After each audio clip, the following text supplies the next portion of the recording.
குழந்தையே, அனைவரிடமும் அன்பாக இரு. உதவி செய், ஆனால் அளவோடு செய். தனக்கு மிஞ்சியதுதான் தானமும் தர்மமும். முதலில் உன் பெற்றோர்கள், மனைவி, குழந்தைகள் அவர்களுக்கு தேவையானதை செய்த பிறகுதான் மற்றவர்களுக்கு உதவி செய்ய வேண்டும். அதுவே தர்மமாகும். குடும்பத்தை கைவிட்டு வெளியில் இருப்பவர்களுக்கு உதவி செய்வதால், தர்மம் செய்வதால் எந்த பயனும் இல்லை. ஏமாளியாக இருக்காதே. உன்னிடம் அன்பாக பேசி பழகி உன்னிடம் இருந்து உதவி பெற்றவர்கள் பிறகு அந்த உதவியை மறந்து உன்னை உதறி தள்ளி விடுகிறார்கள். அந்த இடத்தில் நீ ஏமாளி ஆகிறாய். பாத்திரம் அறிந்து பிச்சையிடு என்பது நம் முன்னோர்களின் வாக்கு. தகுதியானவர்களுக்கு உதவி செய். தகுதி இல்லாதவர்களுக்கு நீ உதவி செய்வதால் உனக்கு வெறும் ஏமாளி என்ற பட்டம் தான் மிஞ்சும். குடும்பத்தை கைவிட்டு பிறருக்கு உதவி செய்வதையோ, தான தர்மம் செய்வதையோ, கடவுளுக்கு சேவை செய்வதையோ என்றும் சாய் அனுமதித்ததில்லை. தன் குடும்பத்திற்கு செய்ய வேண்டிய கடமையை செய்யாமல் ஒருவன் செய்யும் உதவியானது, தான தர்மமானது வீணாகத்தான் போகும். எந்த புண்ணியமும் சேரப்போவதில்லை.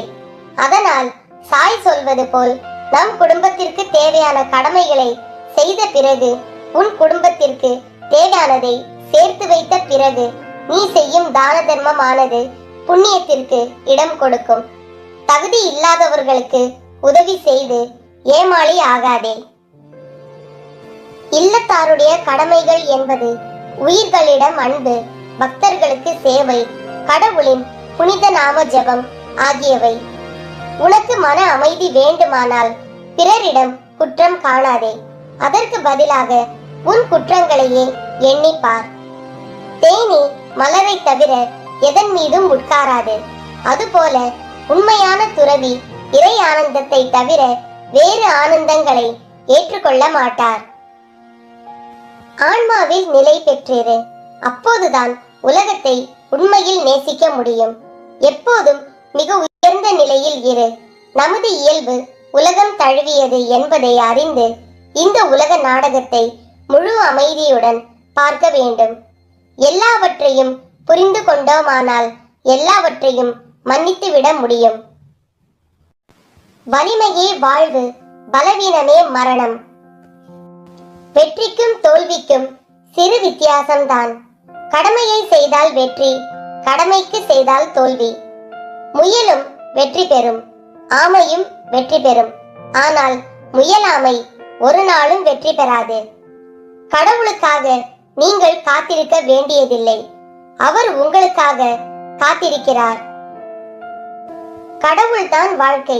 வாழ்க்கையை விட வேறு கடவுள் இருக்க முடியாது. வாழ்வில் நீ வெற்றி பெறும் போதெல்லாம் உன் முதல் தோல்வி நினைவுக்கு வந்தால் உன்னை வெல்ல யாராலையும் முடியாது. சரியான பாதையை தேர்ந்தெடுத்தால்தான் வாழ்க்கையில் வெற்றி அடைய முடியும். கால் தடுமாறினால் சமாளித்து விடலாம், ஆனால் நாக்கு தடுமாறினால் மீளவே முடியாது. எதையும் கொண்டு வரவில்லை, கொண்டு போகவும் மாட்டோம்.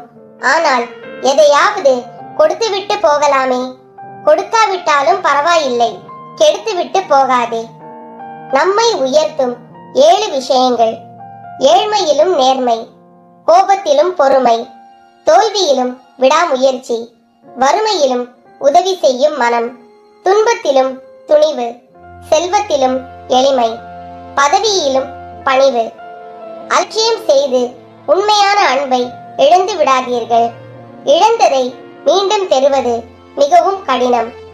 அவரவர் வாழ்க்கை அவரவர் விருப்பங்களை பொறுத்தே அமைகிறது. உங்கள் அமைதியை அடுத்தவர் செய்த தவறை சுட்டிக்காட்ட சிறந்த வழியாகும். பிழைக்க விரும்பினால் உழைக்க விரும்பு. இறை தேடு, இறையையும் தேடு. நிறைகளை பேசு, நிறைய பேசாதே. கேட்பவரிடம் சொல், சொல்பவரிடம் கேள். பெரியோரை வணங்கு, சிறியோரை வாழ்த்து. கோபத்திற்கு சிறந்த மருந்து தாமதித்தல். உங்கள் உழைப்பை உறுதியுடன் செய்யுங்கள். வெற்றி அருகில்தான் உள்ளது. கடமையை செய்யுங்கள், முடிவை பாபா நிர்ணயிப்பார். அழகாக வாழ கற்றுக்கொள், வாழ்க்கையை அழகுபடுத்து. கடவுளுக்கு பயப்படு, மனிதருக்கு பயன்படு. இவ்வுலகில் வாழ்பவர்களுக்கு கருணை காட்டுங்கள். வானுலகத்தில் வாழ்பவர்கள் உங்களுக்கு கருணை காட்டுவார்கள்.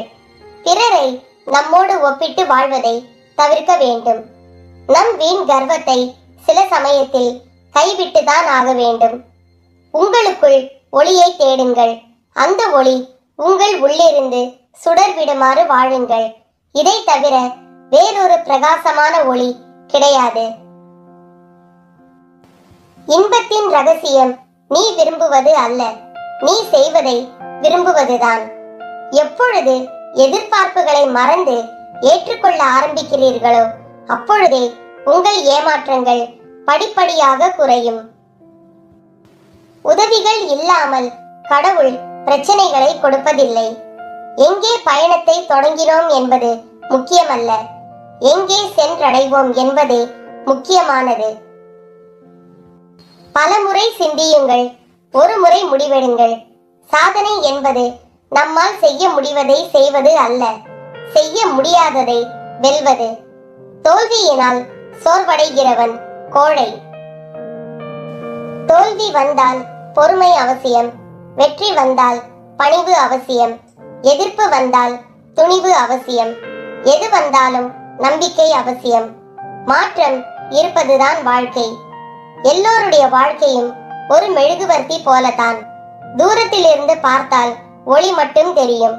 அருகில் சென்று பாருங்கள், அவர்கள் உருகி கண்ணீர் வடிப்பது தெரியும். வழிகாட்டும் 7 விஷயங்கள். சிந்தித்து பேச வேண்டும், உண்மையே பேச வேண்டும், அன்பாக பேச வேண்டும், மெதுவாக பேச வேண்டும், சமயம் அறிந்து பேச வேண்டும், இனிமையாக பேச வேண்டும், பேசாதிருக்க பழக வேண்டும். உன்னை புண்படுத்துவது எது என்று உனக்கு தெரிந்தால் மற்றவர்களை புண்படுத்துவது எது என்பது உனக்கு புரியும். வாய்ப்புக்காக காத்திருக்காதே, உனக்கான வாய்ப்பை நீயே ஏற்படுத்திக் கொள். வாழ்க்கையில் வெற்றி பெறுவதற்கான வழிகள் ஏராளம். தேர்ந்தெடுப்பது நம் கையில் தான் இருக்கிறது. சந்தோஷமாக வாழ முயற்சிக்காதே, நிம்மதியாக வாழ முயற்சி செய். உன் வாழ்க்கை முழுவதும் சந்தோஷமாக இருக்கும். எல்லா மனிதர்களையும் நம்பி விடுவது ஆபத்து, ஒருவரையும் நம்பாமல் இருப்பது பேராபத்து. வாய்ப்புகள் அதிகம் இருக்கிறது, கண்டுபிடிப்பது நம் கடமை. இலக்கில்லாத வாழ்க்கை முள் இல்லாத கடிகாரம் போன்றது. ஜெயித்து கொண்டே இரு, நீ வளரும் வரை அல்ல, உன்னை வெறுத்தவர்கள் வாழ்த்தும் வரை. நல்லவனாய் இரு, ஆனால் அதை நிரூபிக்க முயற்சி செய்யாதே. அதைவிட முட்டாள்தனமான விஷயம் வேறு எதுவும் இல்லை. எல்லாம் வேடிக்கைதான், உனக்கு நடக்காமல் மற்றவர்களுக்கு நடக்கும் வரை. நல்வாழ்வுக்கான 7 விஷயங்கள். மகிழ்ச்சியாக இருக்க பழகுங்கள், பரிசுத்தமாக சிரிக்க கற்றுக்கொள்ளுங்கள், பிறருக்கு உதவுங்கள், யாரையும் வெறுக்காதீர்கள், சுறுசுறுப்பாக இருங்கள், தினமும் உற்சாகமாக வரவேற்க தயாராக இருங்கள், மகிழ்ச்சியாக இருக்க முயற்சி மேற்கொள்ளுங்கள். வாழ்க்கை ஒரு அழகான மலர் போன்றது. அது மலர்வதும் உதிர்வதும் அவரவர் கையில் தான் உள்ளது. எது அவசியமோ அதை செய்ய தொடங்குங்கள். பிறகு எது முடியுமோ அதை செய்யுங்கள். திடீரென்று முடியாததையும் நீங்கள் செய்து கொண்டிருப்பீர்கள். தன்னை அறிந்தவன் ஆசைப்பட மாட்டான், உலகை அறிந்தவன் கோபப்பட மாட்டான். இந்த இரண்டையும் உணர்ந்தவன் கஷ்டப்பட மாட்டான். வீழ்ந்தே கிடப்பதுதான் வெட்கம், வீழ்வது வெட்கமல்ல. உண்மையான நட்பு ஆரோக்கியம் போன்றது. அதனை இழக்கும் வரை அதன் மதிப்பை நாம் உணர்வதில்லை.